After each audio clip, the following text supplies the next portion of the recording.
எல்லோருக்கும் வணக்கம். சில டைரக்டர்ஸ் தப்பாக படம் பண்ணிவிடுவாங்க, ஆனால் தப்பான படம் என்றைக்குமே பண்ண மாட்டாங்க. அப்படி தான் நான் ராமையும் மிஷ்கினியும் பார்க்குறேன். இன்னும் இவங்க ரெண்டு பேரும் தப்பான படங்களில் பங்கேற்க மாட்டாங்கன்னு நினைக்கிறேன். அவங்களுடைய கான்ட்ரிபியூஷன் ஒரு தப்பான படத்தில் இருக்கவே இருக்காதுன்னு நம்புகிறேன். ஸோ அந்த நம்பிக்கையோடு தான் இந்த படத்தையும் நான் பார்க்குறேன். ஆனால் அதையும் மீறி இந்த ஆதித்யா என்ன பண்ணியிருப்பார் அப்படின்னு பார்க்க வந்தால், இந்த ரெண்டு ஆளுமைகளையும் மீறி அருள் குரோலையும் சரி ஆதித்யாவும் சரி பின்னிட்டாங்க. நீங்கள் ரெண்டு பேர் மட்டும்தான் மனசில் நிற்கிறீங்க. வாழ்த்துக்கள். அனைவருக்கும் என் பணிவான வணக்கம். மிஸ்கின் குடும்ப உறுப்பினர் மாதிரி தான். அவன் எப்போ கூப்பிட்டா நான் வந்துடுவேன். அந்த மாதிரி ஒரு பாசக்கார பையன் சொல்ல மாட்டா. ஆதித்யா நன்கு வளர வாழ்த்துக்கள். இந்த பாட்டு தமிழ் தங்கப்பாண்டியன் அவர்கள் எழுதி அதை பாடும்போது உண்மையிலே ரொம்ப மனசு ஒரு மாதிரி இருந்தது. இந்த பாட்டு உண்மையிலே பெரிய சக்ஸஸ் ஆகும். இந்த பிசாஸ் பாட்டு மாதிரியே இது பயங்கர சக்ஸஸ் ஆகும். வாழ்த்துக்கிறேன். குரோலி அவர் அற்புதமான கலைஞர். அவரை அறிமுகப்படுத்தி இவ்வளவு பெரிய ஒரு இடத்துக்கு கொண்டு வந்த மிஸ்கினுக்கும் ஆதித்யாவுக்கும் இந்த லோன் உல்ஃப் கம்பெனிக்கும் என்னுடைய வாழ்த்துக்களையும் பாராட்டுதலையும் தெரிவித்துக் கொள்கிறேன்.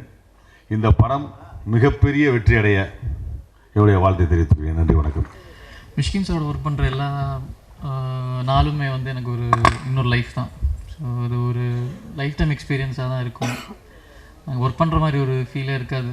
ஒரு லைஃப்பில் ஒரு பார்ட் ஆஃப் தி டே மாதிரி தான் இருக்கும். அது அப்படி ஒரு இன்னொரு ஆப்பர்ச்சுனிட்டி அமைச்சு கொடுத்து ரொம்ப தேங்க் பண்ணிக்கிறேன். ஒரு பெரிய லேர்னிங் எக்ஸ்பீரியன்ஸ். படத்தில் இருந்த எல்லாருக்கும் நன்றி சொல்லிக்கிறேன். படம் ரொம்ப நல்லா வந்திருக்கு. நல்லா இருக்கும் நினைக்கிறேன். தேங்க்ஸ். வணக்கம். மிஷ்கினோட தொடர்ச்சியாக ஒரு தோழியாக பயணம் செஞ்சிட்ருக்கிறேன் நான். அவருடைய 2 படங்களில் பாடல் எழுதுகிற வாய்ப்பு கிடைச்சதுக்கு ரொம்ப மகிழ்ச்சியும் மனநிறைவும். லோன் உல்ஃப் அப்படிங்கிறத அவர் தன்னைத்தானே ஒரு முன்னெடுத்துக்கிற ஒரு பிம்பமாக எல்லாரும் இங்கே சொன்னாங்க. ரோடன்னு ஒரு சிற்பி இருந்தார். அவர்கிட்ட உதவியாளராக இருந்த ரில்கே, ஜெர்மானிய கவிஞர், பிராகில் பிறந்தார். பொஹிமிய இனத்தை சேர்ந்தவர், ஆசிரிய குடிமகன். அவருக்கு இனம் மொழி எந்த விதமான ஒரு கட்டுக்களும் கிடையாது. அப்படி அவர் அறியப்பட்டதும் இல்லை. மிஷ்கினும் அப்படி தான். எந்த விதமான அடையாளத்துக்குள்ளும் அவரை நீங்கள் பொருத்தி பார்க்கவே முடியாது. அந்த மகாகவி ரில்கேயை பற்றி W.H. ஆடன் ஒரு தடவை சொன்னார், ரில்கே தனிமையின் சாண்டா கிளாஸ்ன்னு.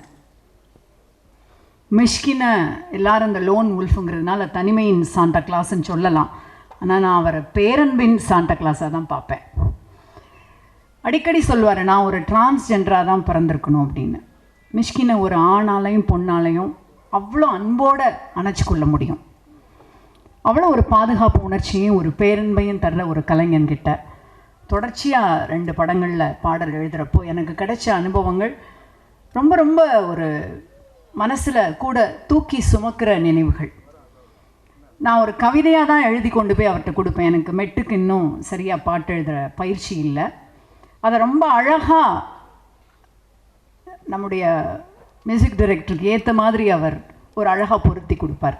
இந்த பாடல் எழுதுகிறப்போ ரொம்ப உற்சாகமாகவும், ராம் சொன்ன மாதிரி முழுக்க முழுக்க ஒரு பிடித்தத்தோடையும் வேலை செய்கிற இடமா தான் அவருடைய அலுவலகம் இருக்கும். நான் என்றால் நாமாகி ஈன்றாடுன்னு அதில் ஒரு வார்த்தை வரும். நானும் நாமும் சேர்ந்து ஒரு அடுத்த ஒரு குழந்தைய ஈன்று ஆடுதல்ங்கிற ஒரு விஷயத்தை கொண்டு வர்றதுக்கு அந்த ஒரு வார்த்தை எல்லாம் கொடுத்துமே காலையிலேருந்து மாலை வரைக்கும் அந்த ஈன்றாடுங்கிற ஒரு வார்த்தை வரல. எல்லாமே கிளீஷேயாக இருந்தது. நான் என்றால் நாமாகி நின்றாடி மகிழ்ந்தாடு எல்லா ஆடையும் போட்டு பார்த்தோம், வரல. டக்குன்னு நானும் மிஷ்ஷும் சேர்ந்து ஒரே நேரத்தில் 2 பேரும் சேர்ந்து ஈன்றாடுன்னு சொல்லிட்டு அப்படியே ஒருத்தர் ஆற தழுவிக்கிட்டோம் வந்து.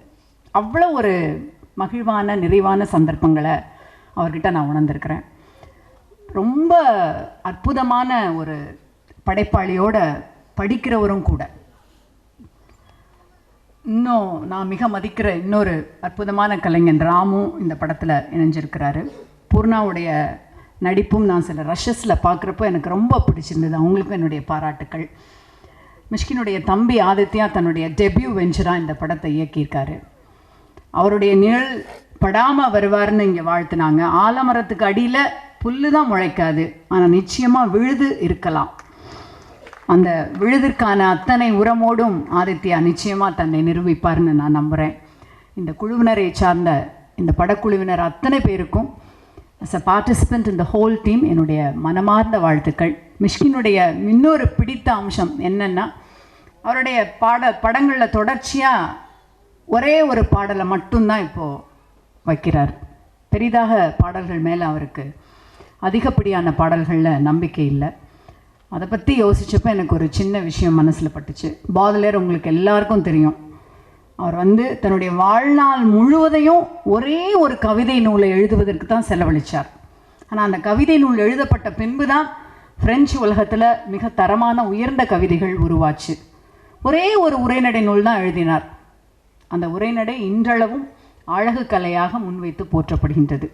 ஒரே ஒரு திறனாய்வு நூல் தான் எழுதினார்.